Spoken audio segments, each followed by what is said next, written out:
BJ from Board Game Gumbo. I am here with my friends from iHeart Board Games. I've got Travis, Melissa, and Jesse here. Who's next? Who's got a good spicy game? Oh, me. I'm next.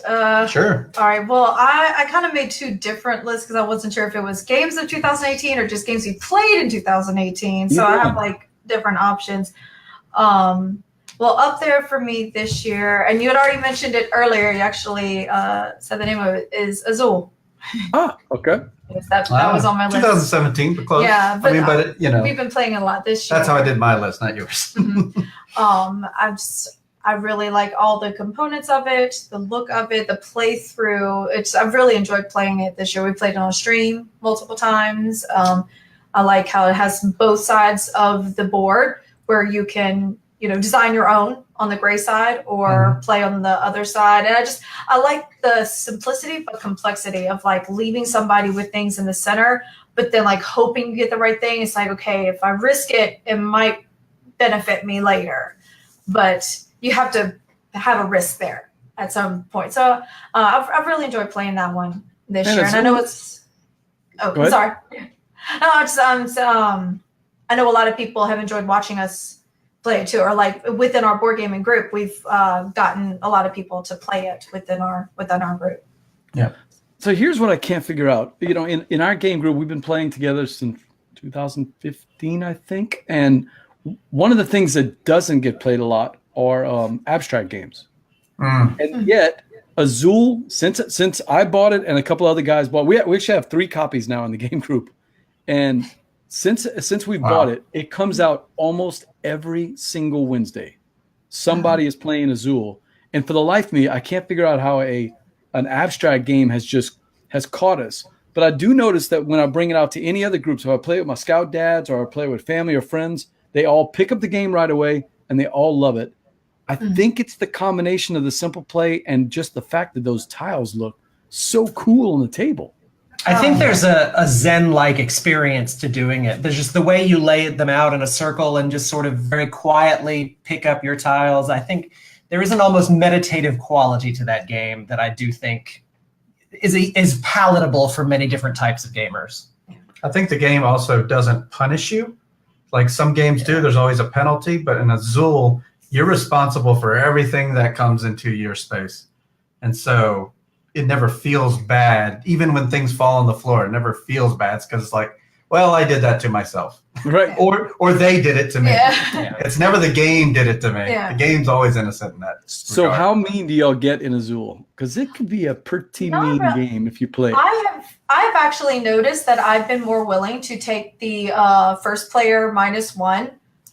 Just like I used to be scared, like, oh, I don't want the minus points. And I started realizing, well, if I really want what's there, like I'm just going to go and take it. So I'll like take it to get something good. And I don't really, for me, it's not about what's going to hurt everybody else. It's what is going to be the most beneficial for my board. I'm not really thinking about, oh, let me leave this because it's going to hurt them. It's like, well, no, I'm not going to leave that just to spite them because it's better for me. So, yeah, I would agree. I'm the first person to hate draft something, but I don't really do it in Azul. I'm kind of the same philosophy. I'm like, well, what do I'm too busy worried about my own board It's like, to look across the table and see how I can punish other people. Yeah. At least in that game. I've seen some hate drafting in that thing, man. I mean, people really get. It's like when people tell me that, oh, you play Carcassonne. That's such a friendly game, and I'm going, wow, what game are you playing? Carcassonne to me is a knife fight in the elevator, man. It's a really mean game, and Azul can get that way. But I think you're right, though, Jesse. The fact that it's not as punishing as a game like Carcassonne. I mean, you can work 6 or 7 or 8 turns in a row for Carcassonne, and then somebody just really mess you up, right? It doesn't feel like that in Azul.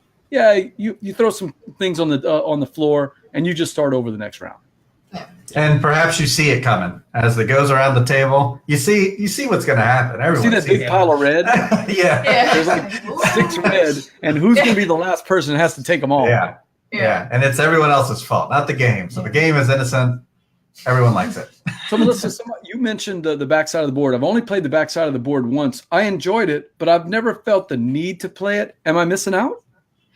I think I've played it maybe twice now. I think we played it once when we first just wanted to play it, and then we played it once again. But I think the other side with the basic just colors on the board is really good, especially for whenever you're trying to introduce other people into the game, to try to start them out on like, okay, you're going to design this on board and here you go, now do it. It's like, well, where do I put things? I think you need like to start people out to like, here's the grid, put it here.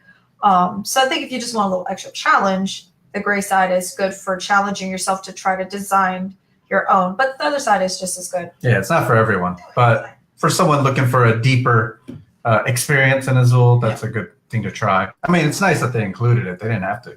So Travis and Jesse, have y'all noticed any differences in the gameplay with 2, 3, or 4 players? It's pretty minor. I think it plays well at every number. I haven't had any complaints. I've played it at every player count. So Yeah, I mean, I think I've played it at 3 and 4. right. But I didn't notice much of a difference. Maybe a length of time difference, but that's just for however many tiles are going to be put out each time or what people are taking. Yeah. And even then, it Time moves might pretty at a change. consistent pace. Yeah. Yeah, I mean, there's a reason it's Game of the Year, and it was played a lot at Dice Tower Con. Yeah. It has replaced Ingenious for me as my favorite abstract. It's my favorite abstract that I own in my collection, and I think that's the other key is that 2, 3, or 4 doesn't seem to matter. It's the length of time is very, very negligible, and the pace of the play is about the same. Man, I'm telling you, I find it plays well at 2, 3, and 4. And I think that's why to be Game of the Year, you got to have good instructions, and it's got a great rule set. It's got a great rule book. You got to look cool on the table. To win, to convince the German jury, it's got to look cool on the table, and it does that, and it plays well at any player count. Yeah. And they seem to like games that have a little bit of player interaction, and it's got just enough to where it's not too mean, right? Yeah. It feels like a solitaire, but really is not. Yeah.